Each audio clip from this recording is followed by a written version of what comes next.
Until 1950, the skies over the western United States were virtually uncontrolled. Beyond the 100th meridian, vast areas remained uncontrolled airspace where air traffic controllers did not track aircraft. On June 30th, 1956, two airliners departed from Los Angeles Airport. At 9:01 a.m., TWA Flight 2, a Lockheed Super Constellation with 70 people aboard under Captain Jack Gandy. 3 minutes later, United Flight 718, a Douglas DC-7 with 58 passengers under Captain Robert Shirley. In those days, aircraft did not communicate directly with controllers. Instead, pilots contacted their airline's radio operators, who then relayed messages to control centers. This outdated system turned every request into a game of telephone. At 9:21 a.m., Captain Gandy requested permission to climb to 21,000 feet to get above the storm clouds building over Arizona. The controller denied the request because United 718 was already flying at that same altitude. Captain Gandy then requested an alternative, 1,000 on top of the clouds.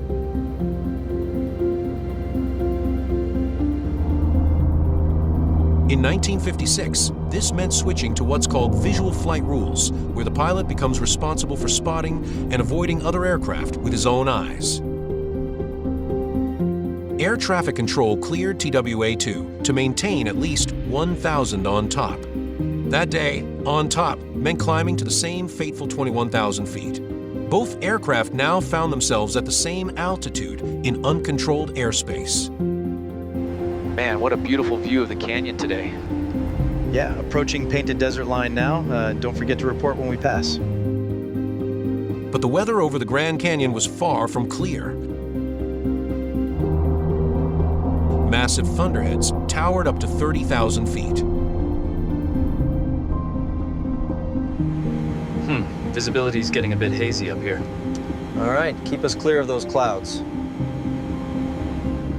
Both crews were forced to weave around the dangerous storm clouds, but the thick weather had a deadly side effect. It blocked each crew's view of the other plane. In uncontrolled airspace, pilots were required to see and avoid other aircraft, but in such cloudy conditions, this was virtually impossible. No one knows exactly when United crew spotted the TWA constellation ahead, if they saw it at all. Hey, on the left. Turn now.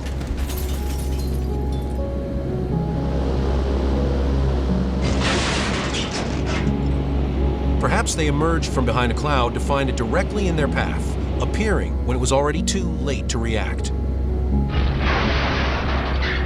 At approximately 10:31 a.m., United Flight 718 slammed into TWA Flight 2 from behind. The DC-7's left wingtip struck the Constellation's tail section and sliced through the rear of the plane, while its spinning propeller tore open the cargo compartment.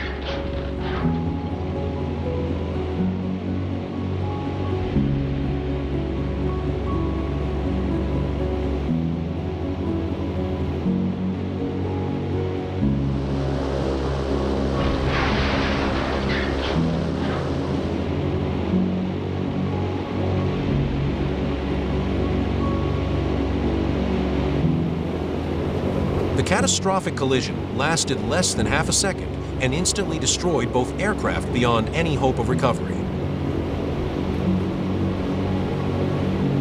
We're going down! Pull up! Control's dead! Help me! The Constellation's entire tail section broke away, sending the plane into a near vertical dive from 21,000 feet.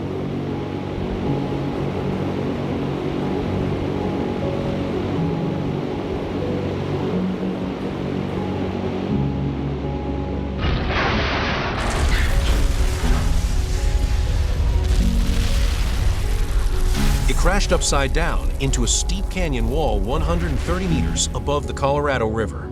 All 70 people aboard perished instantly. Captain Gandy and his crew likely never knew what hit them.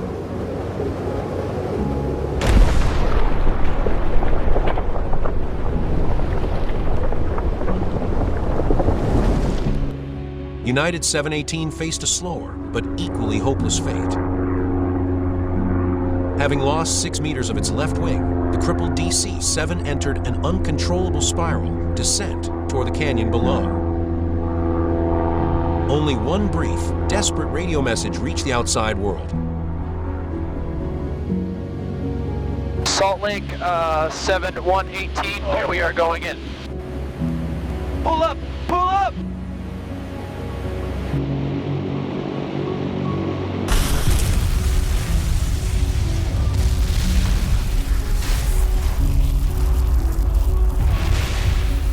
Moments later, United 718 crashed into the sheer rock face of Chuar Butte. Burning wreckage bounced off the cliff and tumbled into a deep crevasse. All 58 passengers and crew were lost.